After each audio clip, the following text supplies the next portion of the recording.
आज मी प्रत्यक्षात भेटली होती प्रार्थना बेहरे मॅमला. त्या तर तुम्हाला माहीतच असतील. तर नमस्कार मंडळी, जय महाराष्ट्र मित्रांनो. आज मी जरा बाहेर चालले होते. कुठे चालली होती ते तर तुम्हाला पुढे कळेलच. कॉलेजच्या इथल्या हायवेला गेली, मग मला या काकू दिसल्या. मग त्यांना पण ब्लॉगमध्ये घेऊन टाकलं.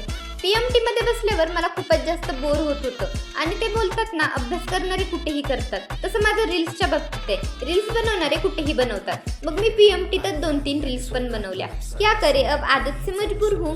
तुम्हाला पण माहित झालं असेल आता, मी ऋतूला घेतल्याशिवाय एकटी कुठं जात नाही. मग मी आणि ऋतू अभिरुची थिएटरला गेलो. आता तो एक मराठी मूवी आलाय, सखे ग साजनी, तो पाहत होतो. मूवी तर खरंच खूप छान होता. रिअल लाईफशी रिलेटेड होता.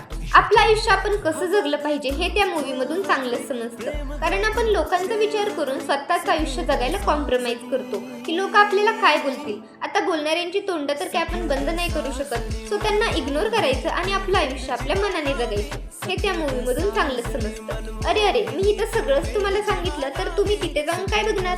सो तुम्ही आता डायरेक्ट मूवीज बघा. नंतर प्रार्थना बेहरे मॅम त्यांच्या शूट बद्दल जरा सांगत होत्या. नंतर आमचं थोडंसं बोलणं झालं.